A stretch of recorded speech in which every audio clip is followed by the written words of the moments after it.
Nicolas Maduro literally lowered his pants with the United States. The guy is in a panic. Look, breaking news. The New York Times reports that Nicolas Maduro finally lowered his pants.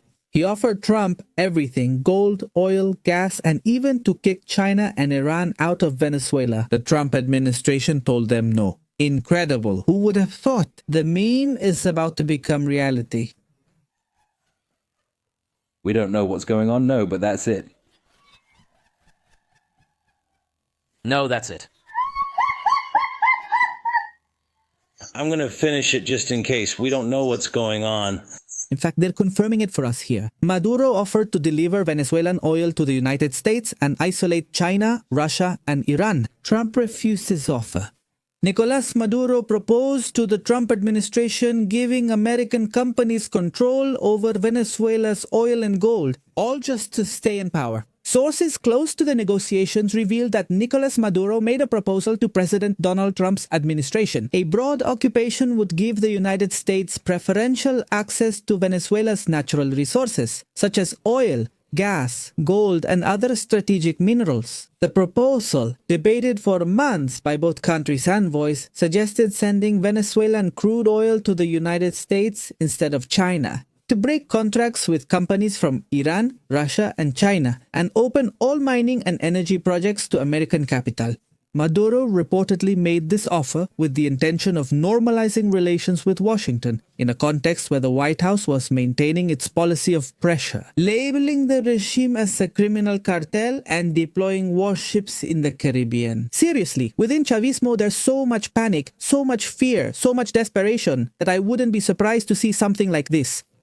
Here is your main dish, boss. Here is your wine. Here are your Venezuelan arepas made by me. Eat in peace, bosses. As a president, he was a failure, but well, as a cook.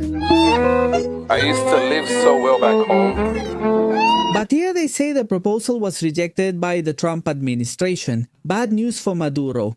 Despite the economic scope of the offer, Trump's team rejected the Venezuelan dictator's concessions.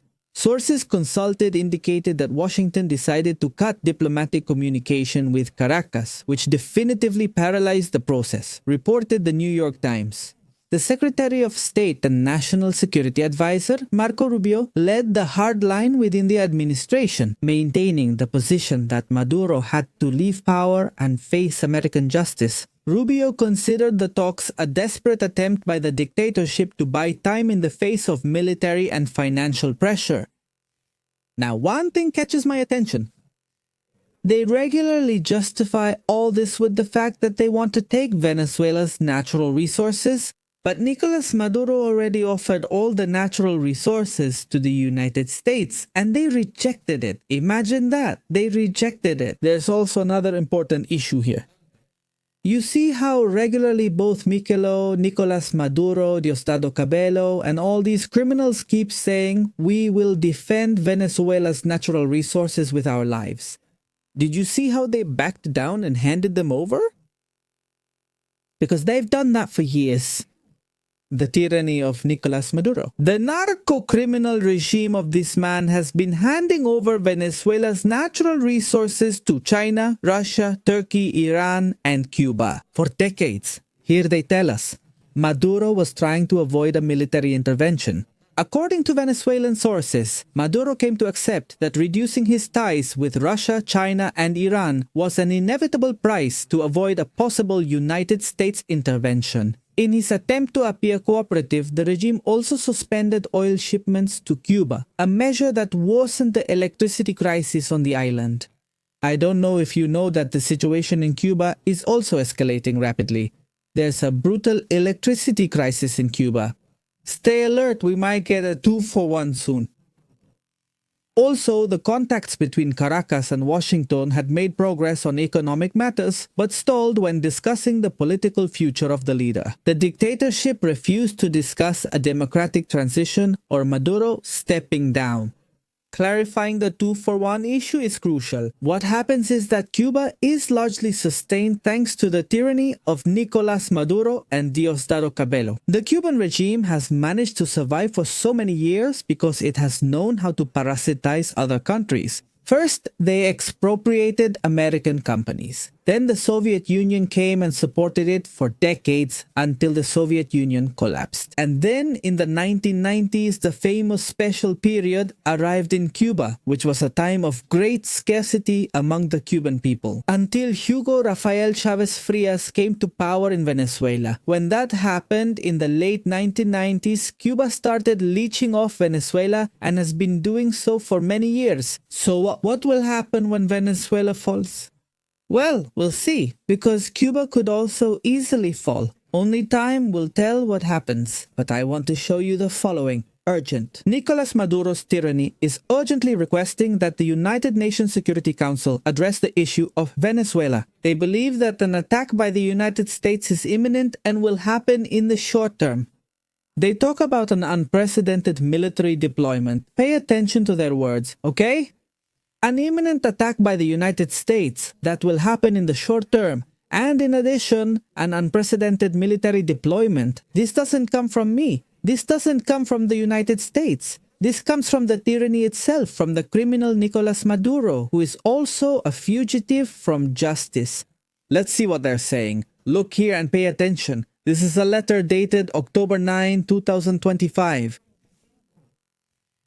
Distinguished Ambassador, I have the obligation to address Your Excellency in your capacity as President of the United Nations Security Council during the current month. The opportunity to bring to your attention the escalation of developments that have been taking place over the past few weeks in the Caribbean. And due to their seriousness, they clearly endanger regional and international peace, security, and stability. Starting from his second term in January of this year, the government of President Donald Trump has been carrying out a series of actions aimed at intensifying the United States' aggression against the Bolivarian Republic of Venezuela, including, in particular, the economic, commercial, and financial blockade that for more than 10 years has been de facto applied against our country and is manifested in more than 1,000 coercive unilateral measures that violate all norms of international law, and blah blah blah. In other words, it's simply asking the United Nations for mercy to please do something to try to prevent an intervention by the United States. But honestly, it's not going to happen. Marco Rubio has already said so. I honestly don't care at all what the United Nations says. It doesn't matter to me. I'm not interested. And of course, we already know the United Nations is not only useless, but also has a political and ideological agenda. Specifically, we already know perfectly well how the United Nations works. All of us here are aware of that.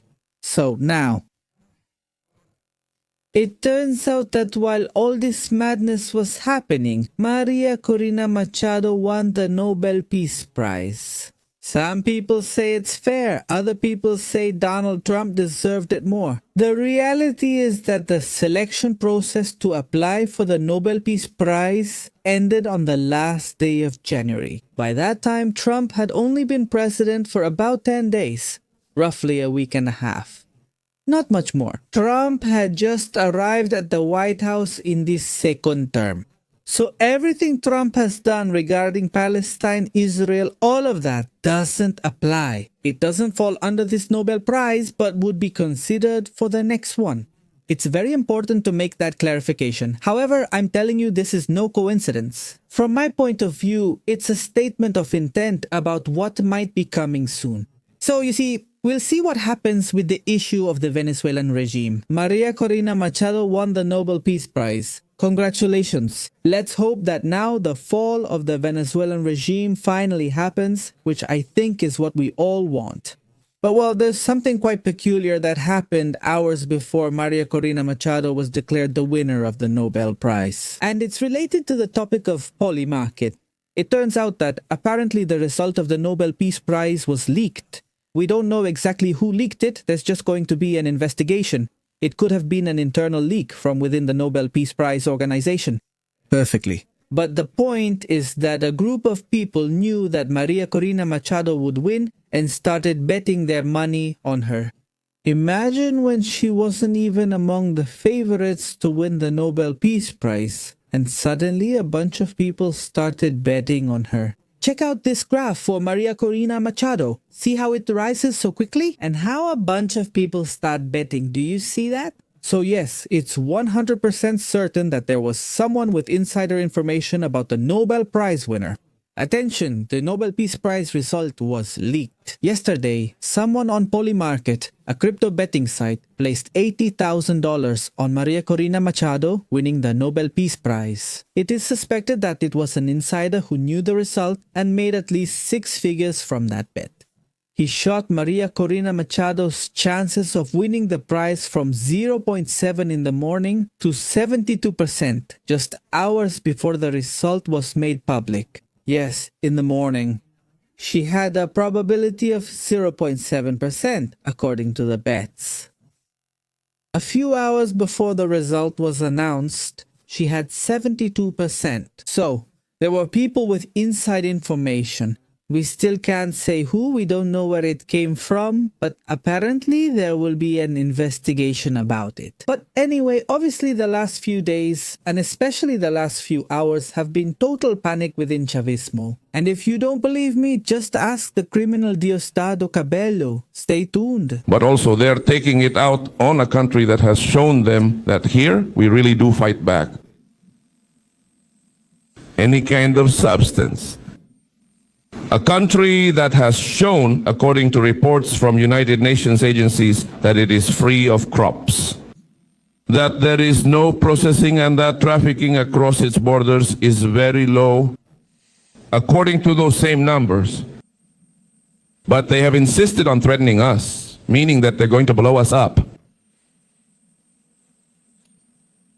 Honestly, if it weren't so dangerous, one could say, God, where do they get their support from?